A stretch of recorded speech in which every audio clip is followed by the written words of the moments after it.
So hello everyone, this is Abhishek here. Welcome to my class. आज का मेरा topic है माइक्रोबायोलॉजी में हीमोफिलस के बारे में। उसका ये सेकंड वीडियो है। इसके पहले वाली वीडियो में हमने इसका इंट्रोडक्शन देखा था हीमोफिलस का, उसकी स्पीसीज के बारे में, उसके स्ट्रेन्स के बारे में देखा था और पैथोजेनेसिस देखा था कि क्या क्या पैथोजेनेसिस होती है, क्या क्या डिसीजेस कॉज होती हैं हीमोफिलस इन्फ्लुएंजा के कारण। ठीक है, हीमोफिलस क्या है? एक जीनस है, इसके अंदर स्ट्रेन्स, इसकी स्पीसीज प्रेजेंट है, जो कि इसका जो इन्फ्लुएंजा वाली जिसकी स्पीसीज है जो मोस्टली ह्यूमन में डिसीज कॉज करती है, ह्यूमन पैरासाइटिक होता है, ऑब्लिगेट ह्यूमन पैरासाइट कहा जाता है इसको। हीमोफिलस का मतलब ही है blood loving and blood infection cause करने वाला ऑर्गेनिज्म। तो इसके बारे में स्टडी कर रहे हैं। अब हम इसकी देखेंगे लैब डायग्नोसिस। लेबोरेटरी डायग्नोसिस में सबसे पहले आता है, जब भी हम लेबोरेटरी डायग्नोसिस का हम पढ़ते हैं, आंसर करते हैं या परफॉर्म करते हैं, सबसे पहला जो उसका स्टेप होता है वो होता है इसका स्पेसिमेन कलेक्शन। यानी जिस चीज़ से आपको डायग्नोसिस करना है आगे जाकर, उस चीज़ का क्या करना है, आपको कलेक्शन करना है ना। यानी कि जिस ऑर्गेनिज्म का आप पता लगा रहे हो, उसको पता लगाने के लिए हमको कुछ पर्टिकुलर सब्सटेंस हमको आपकी बॉडी से, ह्यूमन बॉडी से निकालना पड़ेगा। तो वो कैसे पता चलेगा? It is decided by the site of involvement. यानी कि जहाँ पे बैक्टीरिया का इन्वॉल्वमेंट है, जहाँ पे वो मोस्टली डिसीज कॉज कर रहा है या जो डिसीज कॉज कर रहा है, उस एरिया से हम क्या करेंगे, वहाँ से सैंपल लेंगे और वही सैंपल क्या होता है, हमारा स्पेसिमेन होता है। ठीक है, depending upon the type of legion, depend करता है कि किस तरीके का उसने घाव बनाया है, लीजन फॉर्मेशन क्या है। The following specimen can be collected. और फिर जो स्पेसिमेन हम कलेक्ट करेंगे, सबसे पहला सेरेब्रोस्पाइनल फ्लूइड, CSF कलेक्शन भी कर सकते हैं, ब्लड कलेक्शन करेंगे, थ्रोट स्वैब कर लेंगे, स्पूटम लेंगे, पस लेंगे, aspirated from joints, middle ear और साइनसेस।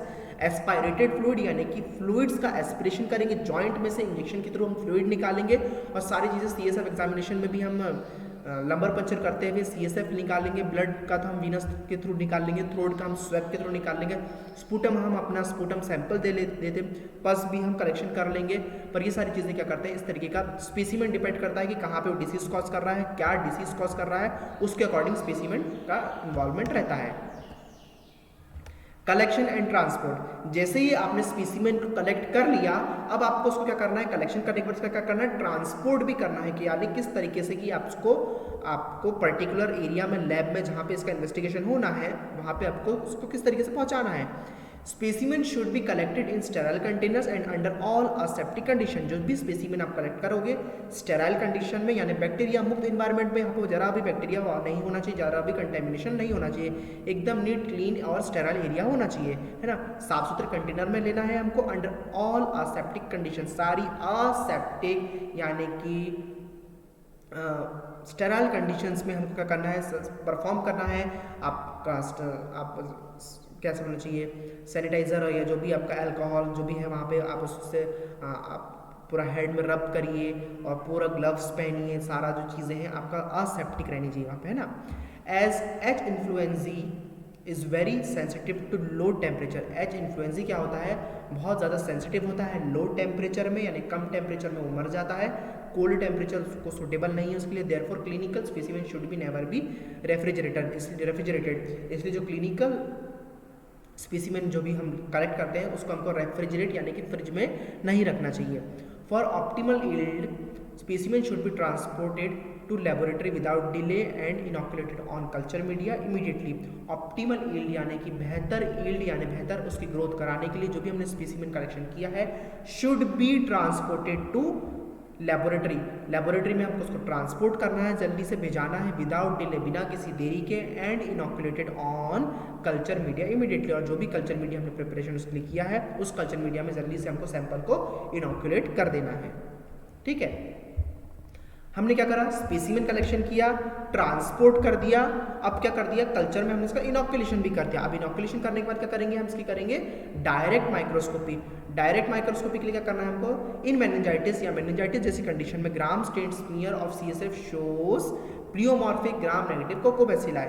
ठीक है, अगर मेनिंजाइटिस जैसी कंडीशन में हम CSF का क्या करेंगे, CSF का हम स्मीयर बनाएंगे और फिर इसके बाद हम इसकी ग्राम स्टेनिंग करेंगे, ग्राम नेगेटिव कोकोबैसिलाई नजर आते हैं। ठीक है, इम्यूनोफ्लोरोसेंस एंड क्वेलिंग रिएक्शन, इसमें क्या होता है, this can be employed for direct demonstration of H. Influenzae after mixing with specific type B antiserum.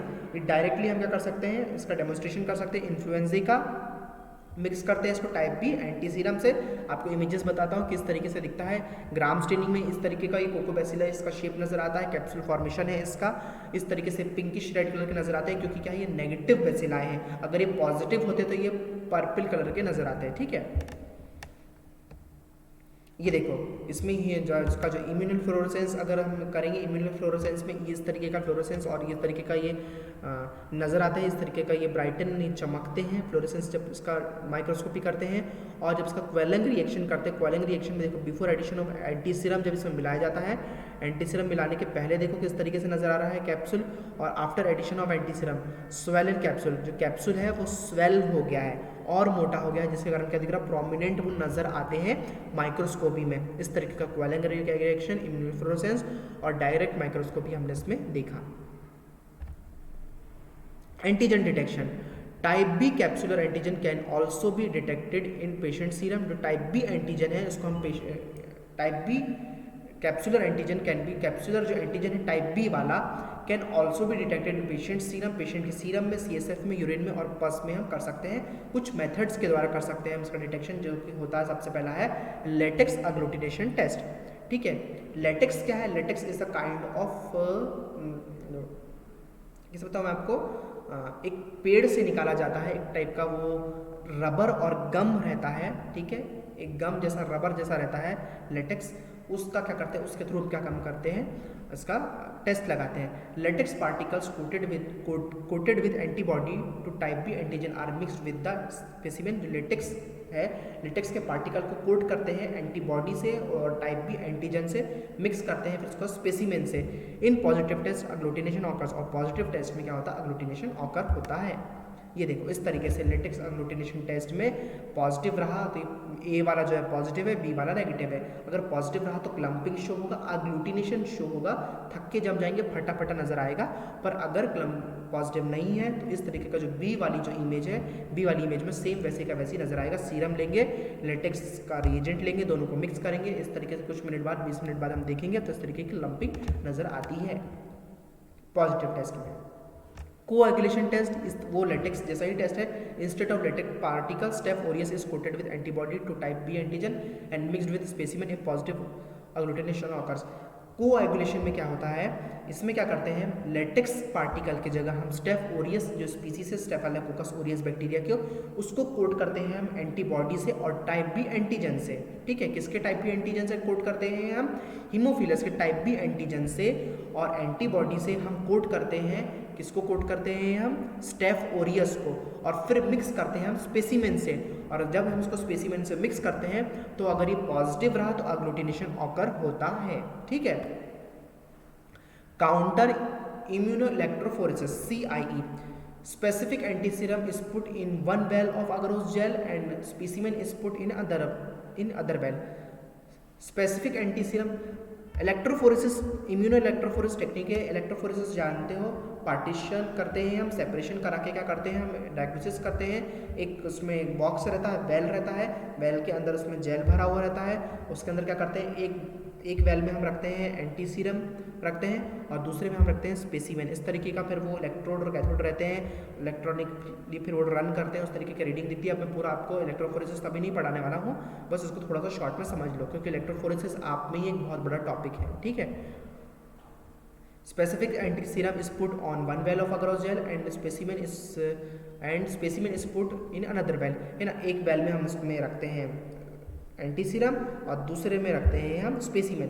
Current is passed, फिर करंट छोड़ते हैं। In positive test precipitation line occurs in between two wells, और positive reaction में precipitation यानी कि जो line नजर आती है दोनों रिएक्शन में नजर आती है, ठीक है। ये देखो कोएगुलेशन और अग्लूटिनेशन टेस्ट में इस तरीके का ये दिखता है, टाइप बी, टाइप ए और नॉन टाइप ए। कल्चर, अब हम देखेंगे कल्चर। सबसे पहले हम देखेंगे CSF कल्चर के बारे में। CSF कल्चर यानी क्यों बोल रहे हैं CSF कल्चर, इसलिए बोल रहे हैं क्योंकि CSF सैंपल के थ्रू क्या कर रहे हैं, हम कल्चर लगा रहे हैं। CSF should be plated promptly on blood agar और चॉकलेट अगार। CSF सैंपल को क्या में हम प्लेट करते हैं, ब्लड अगार में या चॉकलेट अगार में। A strain of staph aureus should be streaked across the blood agar plate on which the specimen has already been inoculated, ठीक है। इसमें क्या है, जो strain of staph aureus should be streaked across the blood plate agar blood agar plate on which the specimen has already been inoculated. ठीक है,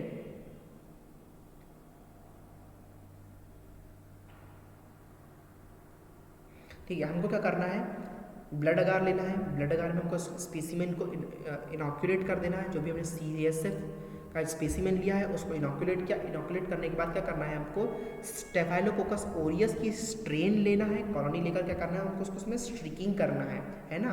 थोड़ा आपको अलग लग रहा होगा सुनने में, पर इस तरीके से इसको करा जाता है, यानी कि एक बैक्टीरिया को पता लगाने के लिए हमको दूसरे बैक्टीरिया का सहायता लेनी पड़ती है ना। तो हमको हीमोफिलस का पता लगाना है।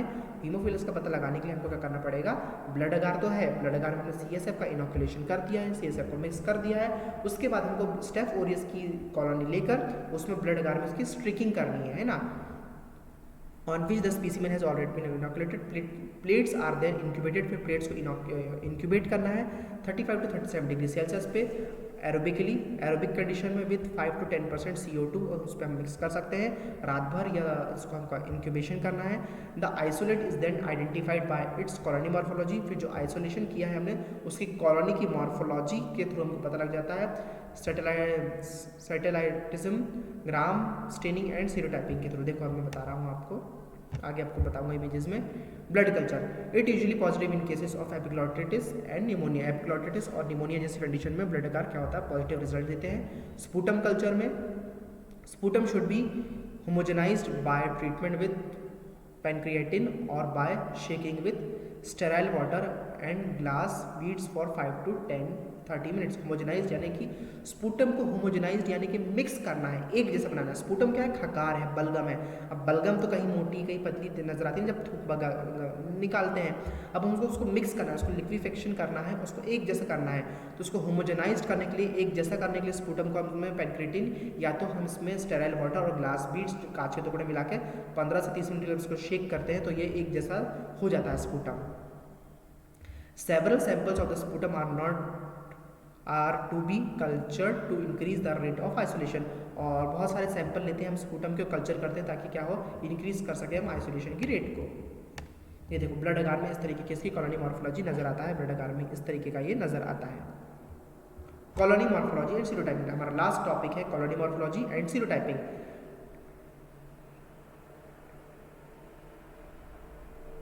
And staining, after overnight incubation small opaque colonies appear that show subtleism। छोटी और ओपेक कॉलोनी नजर आती है, दिख रही है, ये छोटी और ओपेक कॉलोनी दिख रही है, ये इस तरह की कॉलोनी नजर आती है। ओवरनाइट इंक्यूबेशन में smear is made from colony and strain with Gram stain. और स्मीयर को हम बनाते हैं कॉलोनी से, है ना। जो भी हमने जो भी वो कल्चर मीडिया बना है उस पर कॉलोनी बनी है, कॉलोनी की है, कॉलोनी लेकर हम स्मीयर बनाते हैं और फिर इसकी ग्राम स्टेनिंग करते हैं। It shows small gram negative bacilli और कोकोबेसिलाई। और फिर क्या करते हैं, ग्राम स्टेनिंग के बाद फिर क्या वो दिखते हैं, वो छोटे छोटे ग्राम नेगेटिव और कोकोबेसिलाई नजर आते हैं। सीरोटाइपिंग लास्ट हमारा टॉपिक है। टाइपिंग में be done with type specific antisera. Typing करते हैं टाइप स्पेसिफिक एंटीसीरा, जो कि मैंने आपको latex agglutination test, coagulation test, इस तरीके के टेस्ट बताए हैं। इस तरीके की टाइपिंग उसमें दिखती है। सो जो हमारा टॉपिक है हीमोफिलस का यहाँ पे कंप्लीट होता है। बहुत ज़्यादा लेंथी तो नहीं है, बहुत ज़्यादा शॉर्ट एंड स्वीट में मैंने आपको समझा दिया है उसको। बहुत ज़्यादा दिमाग लगाने की जरूरत नहीं, जितना समझ में आ रहा है लिखो, और लिखना तो पूरा है, मेहनत भी करनी है अपनी तरफ से। बहुत ज़्यादा खास नहीं था ये टॉपिक, है ना, कि बहुत ज़्यादा समझने लायक टॉपिक नहीं था। अगर बोलूँ खास तो है टॉपिक, बहुत ज़्यादा पेचीदा नहीं है कि बहुत ज़्यादा मेहनत लग रही है समझाने में, आपको समझने में। इजी टॉपिक है, आपको समझ में आ जाना चाहिए। आई होप कि जो मैंने आपको समझाया आपको बहुत इजीली समझ में आया है। जो पॉइंट नहीं समझ में आया आप उससे पूछ सकते हैं। और थोड़ा ना एक चीज़ को मत लेके बोला करो, थोड़ा सा उसको डिफाइन किया करो कि आप बोलना क्या चाह रहे हो। आप लोग क्या करते हैं, पर्टिकुलर एक वर्ड ले लेते हो, सर इसमें कोकोबैसिलाई नहीं समझ में आया। अरे कोकोबैसिलाई समझ में नहीं आया तो किस चीज़ में समझ में नहीं आया, हीमोफिलस में समझ में नहीं आया कि कोई अदर बैक्टीरिया की बात कर रहे हो, एक पर्टिकुलर पॉइंट लेके बोल देते हो और फिर हमको भी मुझे भी कन्फ्यूजन होता है। क्योंकि क्या है, माइक्रोबायोलॉजी वैसे बहुत वास्ट फील्ड है, बहुत सारी चीज़ में सिमिलैरिटीज़ होती है बैक्टीरिया में। तो थोड़ा बताया करो कि कौन से वाले टॉपिक की बात कर रहे हो आप, हीमोफिलस वाले टॉपिक की बात कर रहे हो क्या, उसकी लेबोरेटरी डायग्नोसिस की बात कर रहे हो, है ना। कहीं कहीं पूछ लेते हो और फिर वो कन्फ्यूजन क्रिएट होता है। तो आप जब भी कोई क्वेश्चन करो तो अपना क्वेश्चन भी क्लियर रखा करो कि भाई आप कौन से टॉपिक का पूछ रहे हो, मैंने क्या पढ़ाया है, उसमें कौन से बैक्टीरिया के बारे में पूछ रहे हो, और बैक्टीरिया में भी आप इसके लेबोरेटरी डायग्नोसिस में कौन से कल्चर के बारे में पूछ रहे हो, उस तरीके से आप पूछा करो, है ना। तो फिर वो चीज़ें क्लियर होती हैं, बताने में भी हमको क्लियर होता है। तो इस तरीके से हमारा टॉपिक कंप्लीट होता है। So thank